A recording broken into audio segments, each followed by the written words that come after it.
राम राम जी। ये वीडियो किसी की भावनाओं को ठेस पहुंचाने के लिए नहीं है। मैं जो भी बात बोलूंगा वो पब्लिक डोमेन में अवेलेबल है और हम लोग इस वीडियो के माध्यम से हमारे देश में एक नए चर्चा को स्टार्ट करना चाहते हैं। यह वो विषय है जो हम सभी के मन में है, लेकिन हम लोग बाहर बोलने से डरते हैं। अगर इस वीडियो के अंदर जो भी मैंने बात बताई, अगर आप उन बातों से सहमत हैं तो आप प्लीज इस वीडियो को सभी के साथ शेयर करें बिना डरे, क्योंकि ये बहुत इंपॉर्टेंट टॉपिक है जिसपे आज हम सभी को मिलकर साथ में इस पर बात करनी चाहिए। यूरोप में एक छोटा सा देश है जिसका नाम है फ्रांस, जिसकी पॉपुलेशन हमारे राजस्थान जितनी है, 7 करोड़। कुछ दिन पहले फ्रांस के अंदर एक स्कूल टीचर जिनकी एज करीबन 47 ईयर्स थी, उनका कुछ शांति दूतों ने मिलकर उनका सिर कलम कर दिया, क्योंकि वो क्लास के अंदर स्टूडेंट्स को फ्रीडम ऑफ स्पीच से रिलेटेड कुछ पोस्ट दिखाते थे, जिन पोस्टों से नाराज होकर कुछ शांति दूतों ने मिलकर उनका सिर कलम कर दिया। और इस घटना ने पूरे फ्रांस को हिला डाला, वहां के लोगों से लेके वहां की गवर्नमेंट तक। कहने को तो फ्रांस बहुत छोटा सा देश है, उसकी पॉपुलेशन बस 7 करोड़ है, हमारे राजस्थान जितनी, पर वहां पे हजारों लाखों लोगों ने घर से बाहर निकल के इसका प्रोटेस्ट किया। एक चीज जो सबसे ज्यादा मीडिया में है कि वहां पे लोगों ने जो हाथ में पोस्टर लिए हैं उस पर लिखा हुआ है कि आप हमें नहीं डरा सकते, हम आपसे नहीं डरते हैं। लेकिन दोस्तों, ध्यान देने वाली बात यह है कि कुछ समय पहले बेंगलोर के अंदर भी बिल्कुल सेम दंगे हुए थे। मैं इसे दंगे नहीं कहूंगा क्योंकि यहाँ पे सिर्फ एक कम्युनिटी ने अटैक किया था, इसको अटैक कहना ज्यादा अच्छा है। जैसा कि आपको पता है कि कुछ समय पहले बेंगलोर में अटैक हुआ था एक फेसबुक पोस्ट के रिप्लाई में, जहां पर पहले उन्होंने हमारे धर्म के खिलाफ गंदी गंदी फोटो शेयर करी। उस पोस्ट के रिप्लाई में किसी ने पोस्ट किया तो उन्होंने पूरी प्लानिंग के साथ पूरे एक मेट्रोपॉलिटन शहर को आग के हवाले कर दिया। हर रोज हमारे धर्म को और हमारे भावनाओं को ठेस पहुंचाने के लिए हमारे इतने बड़े देश में हर रोज पोस्ट करते हैं गलत गलत, जिसमें हर प्लेटफॉर्म का इस्तेमाल किया जाता है। लेकिन हमारे देश में कभी भी इस चीज पे बात नहीं करते लोग। लेकिन सीखने वाली बात तो ये है कि जो फ्रांस है उधर पे लोगों की यूनिटी है, वहां पे गवर्नमेंट ने भी सपोर्ट किया, एक साथ मिलकर लोगों ने उस चीज का विरोध किया। सभी देशों के सामने इस्लामिक टेररिज्म एक बहुत बड़ी चुनौती है और इस पर बहुत सारे देशों ने साथ में मिलकर बहुत हद तक काबू भी पा लिया है। लेकिन अब एक नए तरह का आतंकवाद पूरी दुनिया में देखने को मिल रहा है, जिसे हम लोग दंगे और राइट्स कहते हैं। Delhi, Bangalore, Sweden, Norway, America, France में ये देखने को मिला है। और एक चीज मैं आप सभी को बता दूं, बहुत सारे देशों ने इस्लामिक टेररिज्म को रोकने के लिए नए नए कानून बनाए हैं। सिर्फ हमारा देश भारत ही एक ऐसा देश है जिन्होंने अभी भी इस्लामिक टेररिज्म के ऊपर कोई भी कानून नहीं बनाया। चलिए मान लेते हैं ये सारे बड़े देश हैं, इनके पास बहुत सारा पैसा है, इनके पास बहुत सारी मिलिट्री है, तो ये लोग कुछ भी कानून बना सकते। लेकिन मैं आपका ध्यान एक छोटे से देश म्यांमार के ऊपर लेके आना चाहता हूँ। म्यांमार तो बुद्धिज्म को फॉलो करता है, एक शांति प्रिय देश है। 2013 में वहां पे बौद्धिस्ट लड़की के साथ गैंगरेप और उसके मर्डर के बाद वहां पे दंगे फैल गए और इसके बाद पूरे देश में गुस्सा फैल गया और सभी ने साथ में मिलकर इस चीज का विरोध किया और उनके गवर्नमेंट को भी सपोर्ट किया। उसके पास तो USA, Russia, France, Israel, China जैसी बड़ी मिलिट्री पावर नहीं है और यहाँ तक कि उनके पास तो पूरी दुनिया में सपोर्ट भी नहीं था। और इसके बाद वहां पे गवर्नमेंट ने पूरे देश का इंटरनेट बंद कर उन्हें बाहर निकाल दिया। और आपने इनका नाम जरूर सुना होगा या फिर वो फेमस टाइम मैगजीन की फ्रंट कवर पेज की ये फोटो देखी होगी। इनका नाम है अशिन विरटू। ये बुद्धिस्ट मॉन्क हैं जिनको म्यांमार में हुए वो इंसिडेंट के पीछे माना जाता है। मेरा प्लीज आपसे एक ही रिक्वेस्ट है, आप प्लीज इस फोटो को गौर से देखिए और उनका वो फेमस बयान जो पूरी दुनिया में क्रिटिसाइज हुआ था। इन्होंने बोला था कि आप कितने बड़े क्यों ना हो, आप पागल कुत्तों के साथ नहीं सो सकते, जिसके बाद पूरे देशों ने मिलकर म्यांमार को किनारे कर दिया था। लेकिन आज करीबन 8-10 साल बाद पूरी दुनिया को उनकी बात समझ में आ रही है। मैं ये नहीं कहूंगा कि ये उन्होंने सही किया या गलत किया, या उधर के लोग और गवर्नमेंट का फैसला था। हर किसी कंट्री का टैकल करने का अपना अलग अलग स्टैंड होता है। हम सभी को पता है कि चाइना कैसे टैकल कर रहा है, इजराइल कैसे टैकल कर रहा है, और अभी कुछ दिन पहले स्वीडन और नॉर्वे में जो दंगे हुए उसके बाद स्वीडन और नॉर्वे कैसे उसे टैकल कर रहे हैं। यूएसए के अंदर जो गवर्नमेंट है बराक ओबामा के बाद डोनाल्ड ट्रंप, वो कैसे चीजों को हैंडल करते हैं, रशिया कैसे हैंडल करता है। सभी देशों ने अपना अलग अलग हैंडल करने का तरीका बनाया हुआ है। विडम्बना की बात मैं आपको बता दूं कि जो रेफ्यूजीज म्यांमार से गए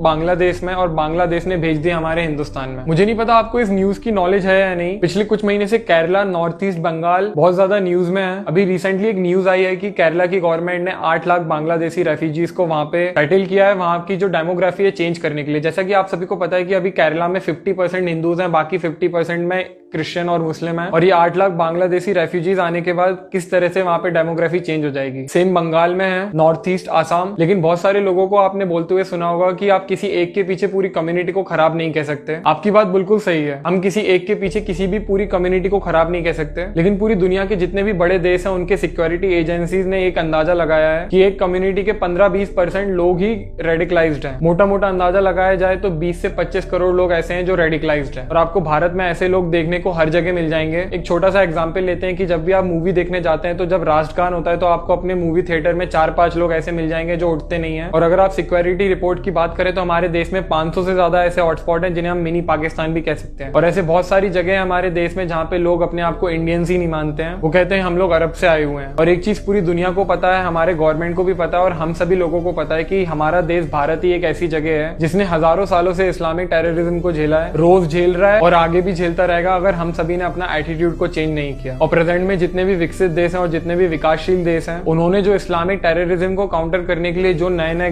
लॉज बनाए हैं, हमारे देश में ऐसा कोई भी लॉज नहीं है जिसकी हमारे देश में सबसे ज्यादा जरूरत है। फ्रांस और म्यांमार जैसी घटना हमारे देश में रोज होती है। कल ही हैदराबाद के अंदर हिंदू लड़की का गैंगरेप करने के बाद मर्डर कर दिया गया, लेकिन कोई भी प्रोटेस्ट नहीं हुआ, यहाँ तक कि इस चीज की चर्चा भी नहीं हुई। हमें जो बचपन से हमारे धर्म और हमारे कल्चर से नफरत करना जो सिखाया गया है, हमारे दिमाग के अंदर जो इंफीरियोरिटी कॉम्प्लेक्स भर दिया गया है किताब, मूवीज और सोशल मीडिया के माध्यम से, और उसके बाद जो हमारे पूर्वजों के बारे में गलत गलत बातें बताई गई हैं, जिस तरह हमें हमारे किताबों में सनातनी होने पे शर्म महसूस कराया गया है। भाइयों, मैं आप सभी को बताना चाहता हूँ कि हम सभी सनातनी है। सनातन का मतलब होता है ना इसकी शुरुआत है ना इसका कोई अंत है। भाइयों, ये बिल्कुल डरावनी बात है कि हमारी सिविलाइजेशन अगर हम लोगों ने अपना एटीट्यूड चेंज नहीं किया तो ये बहुत जल्दी खत्म हो जाएगी। बहुत सारे लोग कहते हैं कि ऐसा नहीं हो सकता, 100 करोड़ हिंदू हैं, पर मैं आपको बता दूं चीजें ऐसे ही खत्म होती हैं। जब देश का बंटवारा हुआ था तो इस देश से सारे 98% मुस्लिम यहाँ से चले गए थे, पर 2% रह गए थे, जो आज बढ़ के 15 से 20% हो चुके हैं। और हमारे देश के बंटवारे के बाद जो नए देश बने हैं, जिनकी अगर पॉपुलेशन का आकलन किया जाए और हमारे देश में मिला के, तो वो करीबन 50 करोड़ है। सोचने वाली बात है कि जो इस पूरे इंडियन सब कॉन्टिनेंट में 50% का रेशियो हो चुका है, और ये पिछले कुछ 70 साल में हुआ है। हमारे देश में सबसे ज्यादा लव जिहाद, कन्वर्जन, हमारे धर्म और हमारी भावनाओं को ठेस पहुंचाया जाता है, लेकिन फिर भी आज तक हमारे एटीट्यूड में कोई भी चेंज नहीं आया। मैं तो आप सभी को बता दूं कि हमारे रगों में वीर शिवाजी, महाराणा प्रताप, सुभाष चंद्र बोस, भगत सिंह, वीर सावरकर, सरदार वल्लभ भाई पटेल, इनका खून दौड़ रहा है। और अगर आप किसी भी विकसित देश जिन लोगों ने ऐसे ऐसे लॉज बनाए हैं, अगर आप उनसे कंपेयर करेंगे तो उनके पास ऐसे कोई विजनरी लीडर्स नहीं थे या किंग्स नहीं थे। हमारे पास तो ये सारी चीजें हैं, फिर क्यों हमारे देश में हर घर से वीर शिवाजी और महाराणा प्रताप जैसे लोग नहीं निकल रहे? निकलना तो दूर, हम लोग इस टॉपिक पे बात भी नहीं करना चाहते। हम लोग बस अपनी जिंदगी में मस्त हैं और वेट कर रहे हैं कि हमारे साथ ऐसी घटना कब होगी। और दोस्तों, अगर आपको मेरी बात समझ में आ रही है और आप ये सोच रहे हैं कि हमें ये सारी बातें पहले से ही पता है, हम अकेले क्या कर सकते हैं, ये तो सबको साथ में आके करना पड़ेगा, तो मैं आज आपको बता दूं कि हम लोग क्या कर सकते हैं। तो जो सबसे ज्यादा इंपॉर्टेंट है, हम सभी को सबसे पहले अभी से अपना एटीट्यूड को चेंज करना पड़ेगा। चाहे आप कितने भी बिजी हो, चाहे आपको कितना भी इंपॉर्टेंट काम हो, 24 घंटे में से 1 घंटे हम अपने समाज और हमारे धर्म को देंगे। और आपको इसमें कुछ भी नहीं करना, आपको जो भी देश में हो रहा है, हमारे शहर में हो रहा है, हमारे एरिया में हो रहा है, वो सारी बातें हमें अपने माँ बाप, अपने दोस्तों, अपने भाइयों के साथ करनी है। उनको बताइए कि हमारे देश में अभी कैसे हालात हैं, और जो देश में 500 हॉटस्पॉट बन चुके हैं उधर पे क्या हो रहा है। हमारे देश में सबसे ज्यादा लव जिहाद, कन्वर्जन हो रहा है। आप बंगाल और केरला में देखें, आप नॉर्थ ईस्ट में देखें, एटलीस्ट एक कन्वर्सेशन स्टार्ट करते हैं। जितने भी यूथ है, मेरा आपसे रिक्वेस्ट है कि आप कोई ना कोई ऑर्गेनाइजेशन, कोई ना कोई संगठन, राष्ट्रीय संगठन जरूर ज्वाइन करें। चाहे वो RSS हो, VHP हो, बजरंग दल हो, चाहे हमारा संगठन हो, जय श्री राम सेना संगठन, आप कोई ना कोई संगठन जरूर ज्वाइन करें। आज समय आ गया भाइयों, क्योंकि भाइयों ये लास्ट जनरेशन है। अगर हमने अभी इन चीजों को नहीं रोका तो भविष्य बहुत खराब है। और ये किसी एक की रिस्पॉन्सिबिलिटी नहीं है, ये आपकी और मेरी सभी की रिस्पॉन्सिबिलिटी है। और हमें इस चीज में शर्म नहीं आनी चाहिए कि कोई क्या सोचेगा, और जो सच्चाई है हमें उसके साथ ही खड़ा होना है। आज हम सभी यूथ के ऊपर एक्स्ट्रा बर्डन है। आपको अपनी जॉब, अपना कैरियर, अपनी फैमिली को भी संभालना है, साथ साथ आपको अपने एरिया को भी संभालना है। जिस एरिया में आप रहते हैं, कि हमारे शहर में हमारे धर्म की रिस्पॉन्सिबिलिटी मेरे ऊपर है कि कोई भी गौवंश की हत्या नहीं होगी, कोई भी लव जिहाद नहीं होगा। जो रियल हिस्ट्री है वो लोगों को बताई जाए, ना कि आज सोशल नेटवर्क पे, बल्कि ग्राउंड पे भी हमें साथ में मिलकर काम करना है, 2 फ्रंट वॉर की तरह। जैसा कि आप सभी को पता है कि हमारा संगठन जय श्री राम सेना इसी प्रिंसिपल के ऊपर काम कर रहा है और दुनिया का पहला ग्राउंड सोशल नेटवर्क लॉन्च करने जा रहा है। यह दिवाली 2020 पे, यह हमारी तरफ से पूरी दुनिया के जितने भी सनातनी हैं उनके लिए दिवाली गिफ्ट है। 50% काम हमारे प्रोजेक्ट पे हो चुका है। भगवान राम ने अगर चाहा तो दिवाली के बहुत पहले आपके हाथ में ये नेटवर्क आ जाएगा। तो दोस्तों, अगर इस वीडियो में बताई गई बातों से आप थोड़ा सा भी सहमत होते हैं तो आप प्लीज इसे सभी के साथ शेयर करें। आप लाइक करें ना करें, कमेंट करें ना करें, पर इस वीडियो को शेयर जरूर करें। जितने भी आपके फ्रेंड लिस्ट में लोग हैं उन सभी को शेयर करें, और प्लीज हमारे संगठन जय श्री राम सेना में जुड़ें और साथ में मिलकर हिंदुत्व के लिए काम करते हैं। जय श्री राम भाई।